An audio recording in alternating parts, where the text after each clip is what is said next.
मिट्टी का है, इसका कोई फर्क नहीं पड़ता कि दीपक काय का है। भगवान कभी ये नहीं कहते कि तुम मुझे सोने के दिए में बाती लगाना, भगवान कभी नहीं कहता कि तुम चांदी के दिए में बाती लगाना, भगवान कभी नहीं कहता कि तुम मट्टी के दिए में बाती लगाना, भगवान कभी नहीं कहता कि तुम स्टील के दिए में लगाओ, कि तांबे के दिए में लगाओ, कि चांदी में लगाओ, कि सोने में लगाओ। भगवान तो ये कहता है कि तुमने जो बाती लगाई है, दिए से मुझे मतलब नहीं है, मुझे तो उसके प्रकाश से मतलब है कि प्रकाश कैसा हो रहा है। उसी तरह हमारा परिवार इतना बड़ा है, मेरे साथ में 50 लोग हैं, मेरे रिश्तेदार इतने, मेरे पास में इतना संबंध है, मेरा उनसे इतना संबंध है। देखा जाता है ये संबंध कब देखा जाएगा? जब तुम्हारा बुरा वक्त आएगा। उस बुरे वक्त के समय पर सोने का दिया नहीं देखा जाता, अंधेरे में दिए से मतलब नहीं होता, अंधेरे में प्रकाश से मतलब होता है। उसी तरह शिव महापुराण की कथा कहती है, बुरे समय में मित्र, परिवार, कुटुंब, कबीला कैसा है, ये बुरे वक्त में अंधेरे में मालूम पड़ता है कि प्रकाश कितना है। सोना और चांदी से दीप का महत्व नहीं, सोने चांदी से दीप की महत्वता नहीं। आज में, परिवार में, कुटुंब में, अपने गांवों में, अपने नगर में, अपने खेड़े में, अपने क्षेत्र में हमें ये नहीं देखना कि कौन बुरा कौन अच्छा, हमें तो ये देखकर चलना चाहिए कि कौन भगवान की भक्ति में लगा है, कौन सनातन धर्म के उत्थान में लगा हुआ है, कौन भगवान की अविरल भक्ति का आनंद कर रहा है। हमें उससे मतलब नहीं है कौन क्या है, हमें मतलब है हमारा सनातन धर्म कैसे अग्रण्य हो।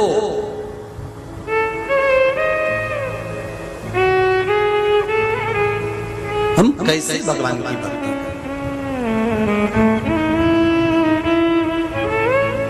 मंथन के समय पर, जिस समय पर देवता और राक्षसों ने मिलकर मंथन किया, शेषनाग की नेति बनाकर सुमेरु पर्वत का रई बनाकर जब मंथन करना प्रारंभ करा, उस मंथन में सबसे पहले निकला था विष। विष के पहले भी निकली थी गौ माता, विष दूसरे नंबर पर, पहले निकली है गाय, और एक गाय नहीं निकली थी, 5 गाय निकली थी। कितनी गाय निकली हैं? 5। नंदा, सुभद्रा, सुरभि, सुशीला और बरुला, ये 5 गाय निकली जिनको कामधेनु कहा गया। 5 गौ माता विष निकलने के पहले प्रकट हो गई। कारण क्या है? जब विष निकलना ही था तो गाय को प्रकट करने की क्या जरूरत थी? मंथन में, समुद्र मंथन में गौ माता को प्रकट करने की जरूरत क्या थी? क्योंकि भगवान को मालूम है कि विष निकलेगा, जो पिएगा उसका कंठ जलेगा, कंठ की जलन को अगर कोई रोक सकता है तो गौ माता का दूध रोक सकता है, गाय का दूध। कभी शिव मंदिर में आप भगवान की आराधना करने के लिए जाएं तो जाकर निवेदन करें, जो दूध आप खरीदते हो चढ़ाने के लिए, भले एक बूंद दूध मिले पर गौ माता का मिले, देसी गाय का दूध मिले। एक बूंद भी दूध अगर शंकर पर देसी गाय का चढ़ा दिया तो हजारों महामृत्युंजय मंत्र के बराबर पुण्य प्राप्त हो।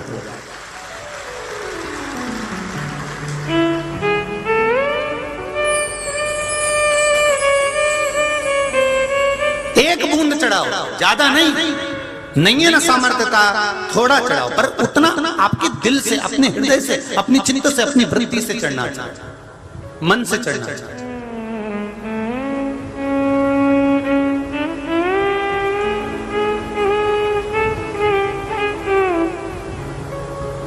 एक बूंद चढ़े।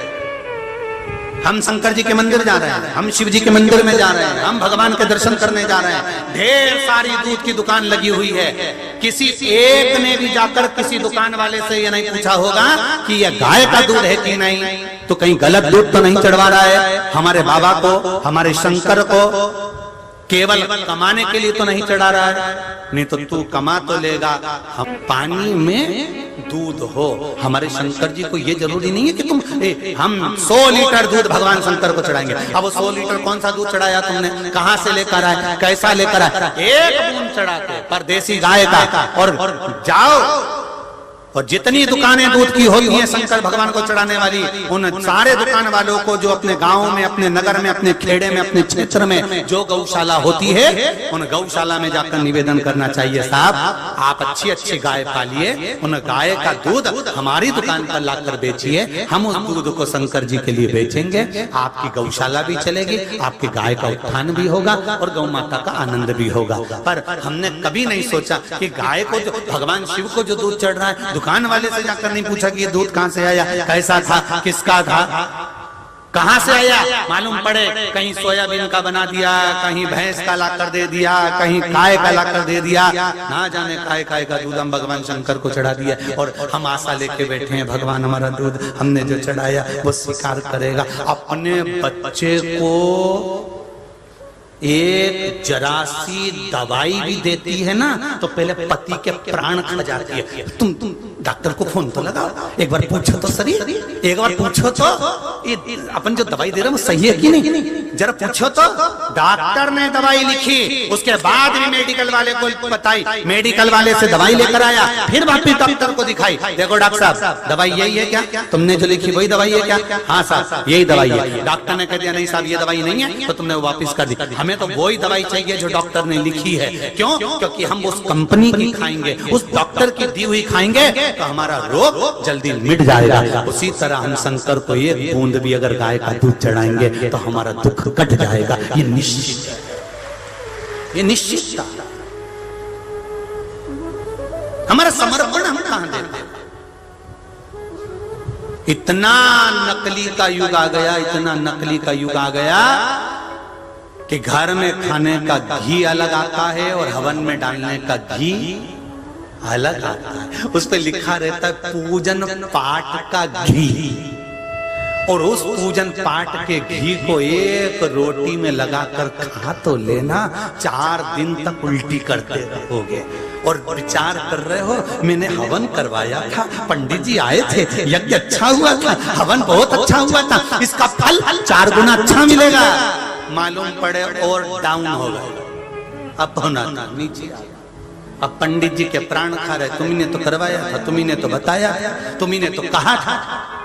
दिल से करते तो मिलता। एक पत्र आया, इस पत्र में कहा निस्वार्थ भाव से, हमें कुछ बाबा से मांगना नहीं है, हम निस्वार्थ भाव से भगवान के मंदिर में जाए, हम निस्वार्थ भाव से बाबा को कहें और दिल से कहें, वो सुनेंगे। शिव पुराण कह रही है महाराज 3 भगवान शंकर जब मंथन के समय पर निकला तो सर्वप्रथम गौ माता निकली। गाय को निकालने का कारण केवल इतना था कि इसके पीछे जो विष निकलेगा वो विष गाय का दूध उस विष को दबा देगा। देखिए कितना सुंदर वृत्तांत वर्णन किया गया है।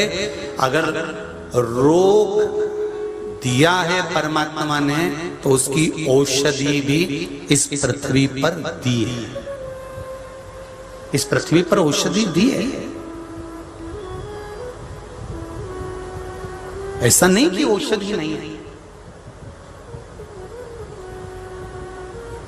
शंकर भगवान पर अगर आप जल चढ़ा रहे हैं, शिव जी पर आप बेलपत्र चढ़ा रहे हैं,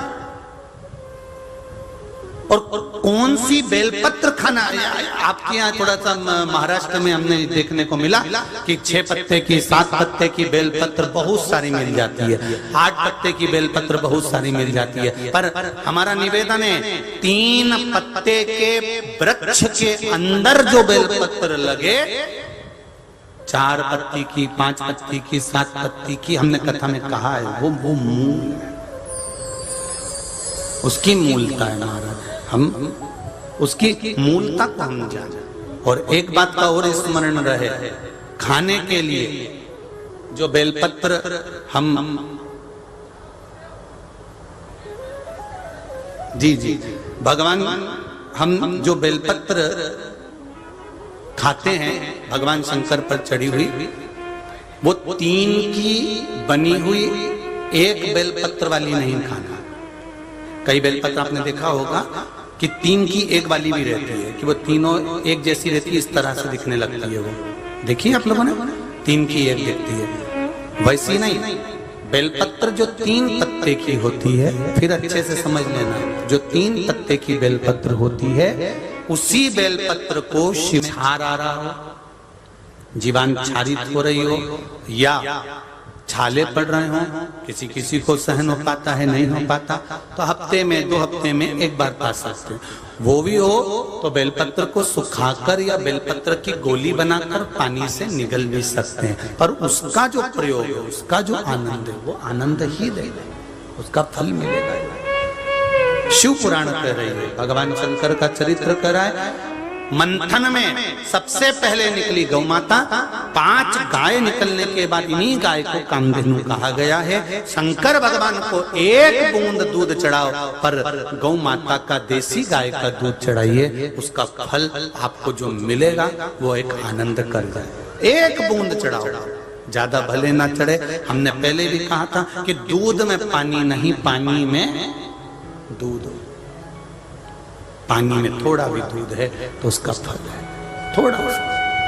शिव पुराण कहती है महाराज, समय आया एक बार भगवान शंकर की कथा कहती है, जब बाबा देवाधिदेव महादेव आनंद के साथ विराजमान थे, तब माता पार्वती जी भगवान शिव जी के पास में बैठी थी, और पार्वती जी ने भगवान शंकर से एक प्रश्न कर दिया। बाबा शिव जी से कहते हैं, बोले, हे स्वामी, हे प्रभु,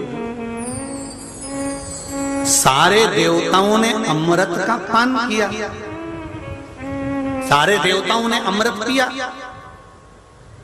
और अमृत पीने के बाद में विष आपके पास ला कर दिया, आपके पास पहुंचाया, ये विष आपके पास आया।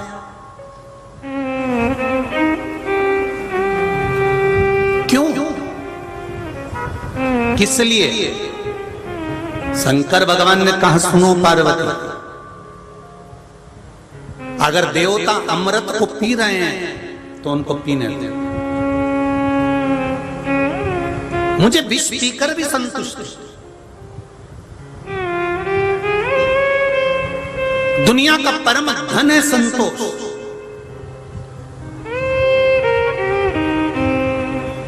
ये नवयुवक जो बेटियां हैं, ये नवयुवक जो बहुएं हैं, हम इनसे कहेंगे संतोष रूपी धन आपके बीच में होना चाहिए। तुम्हारी मम्मी के पास इतना है, कभी उनके मुंह से नहीं निकलता कि ले जा और बाजार से साड़ी खरीद ला। तुम्हारी मम्मी के पास इतना, कभी उनके मुंह से नहीं निकलता कि बहू ये रख ले। तुम्हारी मम्मी के पास इतना है, तुम्हारी मम्मी कभी नहीं कहती कि तुम ये रख लो। अगर जिसके मन में ऐसा विचार आता है तो ये ध्यान रखना कि संतोष रूपी धन तुम्हारे पास में नहीं है। जिसके पास में संतोष रूपी धन आ जाता है, और एक बात अच्छे से समझ कर रखना, आशा मम्मी से मत लगाना कि सास हमको ये दे, आशा ससुर से मत लगाना कि ससुर हमको ये दे, आशा भगवान भोलेनाथ से लगाना कि मेरे पति को ऐसा धन देना कि एक बार शिव महापुराण की कथा हो।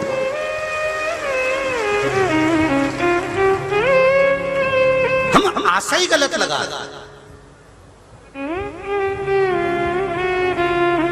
हमने भगवान से आशा नहीं जोड़ी, हमने आशा लगाई तो दुनिया के लोगों से लगाई कि वो हमारे लिए ऐसा करेगा, उसके साथ में ऐसा होगा, वो मेरे लिए ऐसा करेगा, मेरे लिए जान निकाल कर रख देगा। इतनी आशा लगाकर हम बैठते हैं, और जब हमारी आशा टूटती है, जब हमारी गला पकड़ रहा है, जब हमारी आशा टूटती है, तब फिर हमको दुख होता है। एक ससुर जी की 4 बहुएं थी, ससुर मर गया, बहुओं ने पतियों को फोन लगा दिया, तुम्हारे पिताजी मर गए, जल्दी घर आ जाओ। 4 बेटे आए, बहुएं इतना घूंघट करके धाड़ धाड़ के रो रही थी। चारों